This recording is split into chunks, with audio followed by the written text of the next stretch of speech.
Good morning mga langga and happy Sunday po sa ating lahat mga langga. So for today's video mga kalangga ay hindi po namin in-expect na today ay meron pala kaming darating na bisita. So nabigla po kami at na-shook kasi po dumating yung auntie tsaka uncle ni Insik po galing Mandawi City or Naan, Mandawi. Kaya yun mga kalangga, gusto daw nilang mamasyal dito sa bukid at makalanghap ng fresh air mga langga. Kaya yun, naisipan namin ni Insik na why not coconut. Pasyal natin sila sa bungtod na Kapayas or Mount Kapayas mga langga. So yun yung pinakamataas na mountain dito sa Katmon or sa mga kalangga dito sa bukid ng Katmon. So maraming mga tourist na pupunta dito kasi daw po ay napaka-challenging at napakaganda ng lugar. Pero hindi talaga kami pupunta doon sa pinakatuktok ng bundok mga kalangga. Doon lang kami sa may hanggang kaya ng ng ating motorsiklo at kaya nating lakarin mga langga, no? Kaya mahirap naman makaliring tayo ba. Baka doon tayo puniton sa ubos, doon tayo doon tayo kanang mamapha, no? Sa ubos. Kaya yun mga langga, nagbabiyahe na kami dyan papuntang kampanya. So madadaanan natin mga langga yung lugar na Charing doon sa pinupuntahan natin nung mga nakaraan nung nagpapasignal pa tayo doon kina Ticha. So ayun mga langga, no, dito ko talaga nakikita mga langga, dito ko talaga na-realize, dito ko talaga nakikita talaga kung gaano kaganda ang mundo, di ba? Kung gaano kagaling si Lord, kung gaano siya kagaling na lumikha ng ganito kaganda at ganito ka-amazing na lugar. So matagal na ako dito sa bukid mga langga, pero ngayon ko lang talaga na napasyalan yung ibang bahagi ng lugar, no. Kaya talagang na-amaze ako. So as you can see, kasama po kami ni Papa at ni Insik dyan. So kami pong tatlo sa isang motorsiklo. Kasi po ay gusto talagang sumama din ni Papa, kawawa naman pong iiwan natin, no. Tapos sa likod naman ng aming nakasunod po pala sa amin yung auntie tsaka uncle ni Insik na nakasakay din ng kanilang motorsiklo. Kaya talagang masaya at talagang challenging. Excited po kaming lahat dyan kasi first time din lang makapunta dito. Ako din po, first time ko din po makapunta dito. Sa Papa at sa Insik, maraming beses na dito daw sila dumadaan nung unang panahon nung hindi pa usong motorsiklo. Yung wala pa talaga, yung lakaran lang talaga yung inaasahan para makarating sa kanilang destinasyon. Pero ngayon po, since moderno na yung panahon at marami ng mga iba't ibang klase ng transportasyon, kaya po hindi na po sila nahirapan. So yung pong bukid na yan, siguro if I'm not mistaken, dyan po, malapit na po dyan sa kina Ticha, mga langga. So ang ganda talaga ng lugar, maraming mga puno, talagang nakaka-refresh sa utak ba, no? Kasi makikita mo talaga yung yung likha ng ating may kapal bitaw, yun basta yung mga rock formation na yan. Kaso lang nagdagan magud ang motorsiklo mga langga, tumakbo yung ating motorsiklo ba, kaya ayun, hindi talaga natin masyado talagang natingnan ng mabuti. Pero kahit mura bitaw ganang madali lang talagang makikita mo, pero grabe kaganda talaga ng ng lugar. Sobrang na-amaze ako. Yan lang ako nakapunta dito mga langga, no, doon sa destination namin. So sana bigyan tayo ng magandang panahon kasi medyo makulimlim talaga sa mga araw na to mga langga, no. Pero go pa rin tayo para ma-entertain. At the same time, mapasyal din natin itong ating mga bisita galing syudad. Kaya yun mga langga, patuloy lang tayo dyan mga langga at talagang excited na din kami, no. And thank you talaga to Insik kasi kinaya niya talagang magpasakay sa amin dalawa ni Papa sa isang motorsiklo. Ayun, and also thank you kay Lord kasi binigyan niya tayo ng safe trip or safe na pagbiyahe mga langga, no. Kasi medyo malayo-layo talaga. Medyo malayo talaga yung destination natin. See, nakikita nyo po yan. Parang nasa ibang bansa lang ba, no? Parang nasa New Zealand. New Zealand para if I'm not mistaken. Mga ganyang mga lugar ba, diba? Sino ba ang hindi makaka-appreciate ng ganyang lugar mga langga? Maganda dyan, gawing bitaw, mag-shooting bitaw or mag-print up photos para sa mga ikakasal or mga modelo, mga ganun ba? Para marami kang maiisip ba pagdating sa ano. So yun mga kalangga, nandito tayo ngayon sa Insik? Mount Capayas. Mount Capayas mga langga, no? So kasama namin yung uncle at auntie ni Insik. Pumisita po sila dito sa bukid mga kalangga. Pasensya na po sa aming messy looks. Talagang hindi namin nakalain na may bisita pala kami ngayong araw na to. Kaya ayun, hindi kami nakapaghanda, no? So tingnan natin yung lugar. Kang puwag kuan. Ikuan lang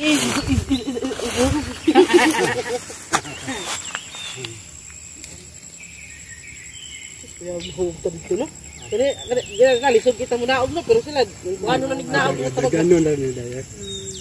Gano'n rin. Katukar sa daha lang, asa tukar sa daha lang. Hangat tom tos kelengahan. Suburan. Pero tanang kasadaan mag-agila. Diha ta nagagilang. Dito sa Oo, dihaday lang. Ilang flora, no? nagpaulay na mo na pag-agi. Hindi pa ka na drone ba no? Oo, dolor. Hindi pa lang ko kapalit. Naman Shopee, brato na. Kumba? Libo.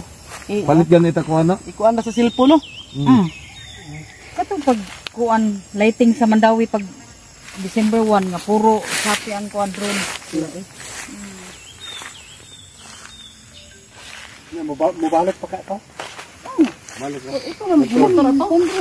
Kaya na magkudol asayo pagtuon, ubang palilion at may naghubo dito naghubo. Oh, baba. So mga oras ni mga kalangga ay dumiretso pa kami dun sa pinakataas talaga ng part ng bukid, ng bungtod mga kalangga. May malaki palang bahay dun mga kalangga, pero sa mga oras na yan, talagang dumilim yung paligid mga kalangga at medyo umambon. Kaya ayun, yung mga bukid na nakita natin, yung mga mountain na nakita natin kanina, ay hindi natin nakita ngayon mga kalangga kasi nga dumilim yung langit at saka umambon. Kaya dito muna kami nag-standby, no?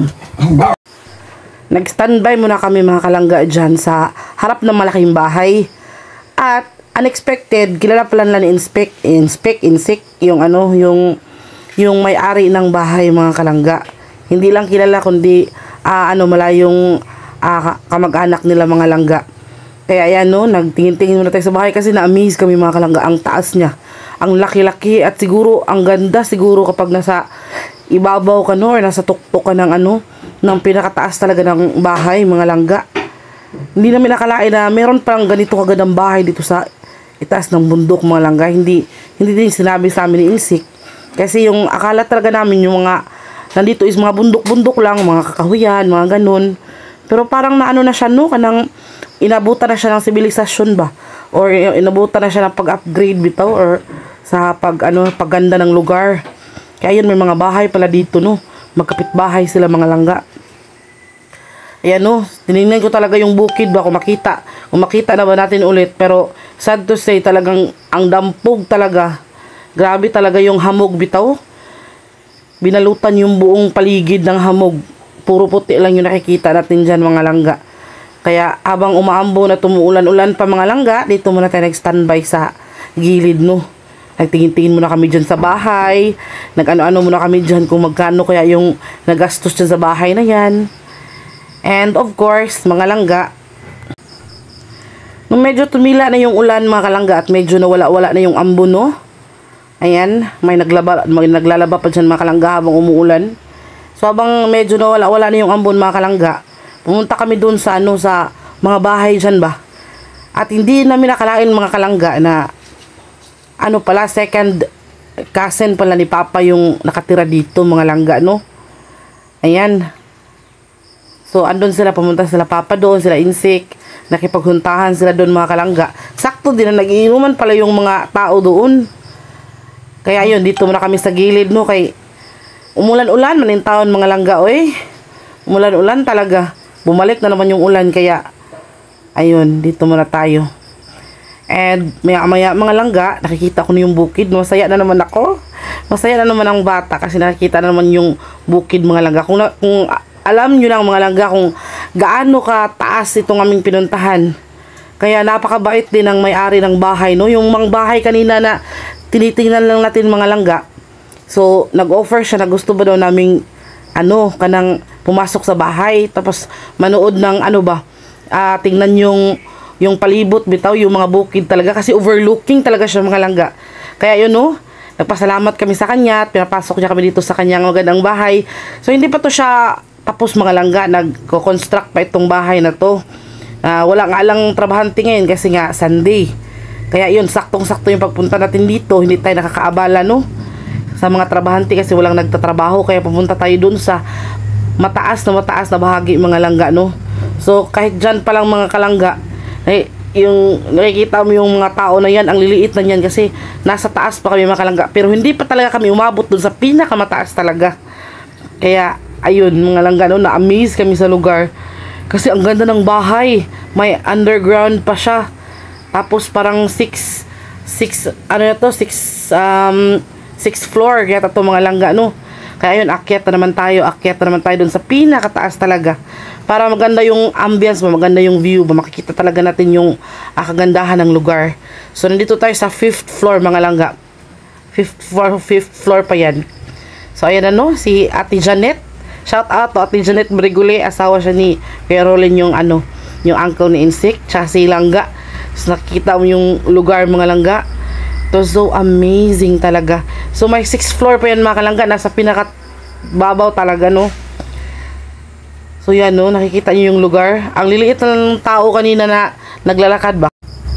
So kung nakikita niyo po yung mga tao na yun mga kalangga, yung video namin kanina na parang isang grupo yata silang naglalakad. Papunta sila doon sa Mount Peak mga kalangga. So tinatawag to ditong Torre mga kalangga. Sa pinakataas talaga ng bungtod.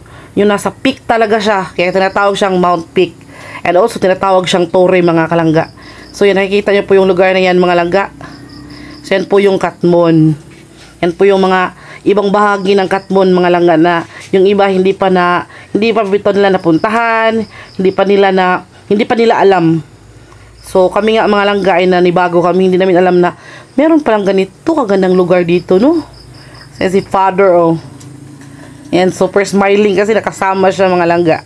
So sayang sana kung hindi siya nakasama mga langga, no? So isipin nyo, nandito kayo sa pinakatuktok. Tapos parang konti na lang maabot mo na yung langit, diba? Parang walang problema, no? So ang ganda talagang pagmasdan habang every morning pagising mo sa umaga, nagkakape ka dyan mga kalangga. So ang daming papasok sa isip mo. Ang daming mga kanang So ayan, yung nakita nyo kanina, yun yung 6th floor. So puntahan natin, no? Yung 6th floor, yung rooftop talaga. Puntahan natin yung rooftop mga langga. So ayan, yung hagda na yan, hindi pa yan tapos mga kalangga, hindi pa yan fully furnished. Kasi tinatrabaho pa yan mga kalangga. Kasalukuyang tinatrabaho pa yan. So ayan, no? Yan yung uncle ni Insik mga langga. So andito tayo sa pinakataas talaga ng bahay. Nasa 6th floor tayo mga kalangga. So nakikita nyo ba? Nakita nyo ba si Insik na ang gwapo? Para siyang model ng kabundukan sa Mount Capayas mga langga. Uy, kagwapo na malanjud. So sino dyan ang magmamine? I-mine nyo na, bilis! Ayaw, mine na yan. Uy, hindi na yan pwedeng i-mine kasi mine na yan mga langga. Kaya enjoy talaga kami dyan mga langga. Kaya nagpasalamat po kami, no, sa may-ari nitong bahay, si Master Felix. Siya yung may-ari ng bahay mga langga. So ayun, no, nakikita nyo ba? Nakikita nyo ba yung ganda ng lugar na likha ng Panginoon, no? Sobrang ganda. Talagang na-amaze kami dyan mga langga. Pero ang lang, kasi pag may fear of heights ka mga langga, hindi ka talaga pwede dito kasi napakataas na talaga niya. Sobrang taas pero napaka-challenging. Kasi kita-kita mo yung lugar ba na parang walang katapusang bundok. Ganda sana, no, kung meron tayong drone. Kasi makikita mo talaga yung palibot-libot ng lugar mga langga. Grabe talaga. Yun yung Mount Peak. Mount Peak mga langga. Yung part na yan, yung nakikita niyo sa video, yan yung Mount Peak na pupuntahan ng mga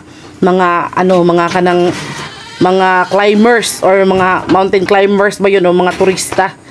Kasi yung yung lugar na yun, yung yan papunta yan dun sa pinakataas talaga ng bundok.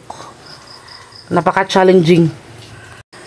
So yung bukid na yan mga kalangga, na kinukorek ako ni Insik, yan pala yung Mount Capayas. Tapos yung kabilang bundok, yung yan yung Mount Capayas mga kalangga. Yan yung pinakataas dyan. May daanan dyan mga kalangga, pero thrill. Grabe talaga yung daanan dyan.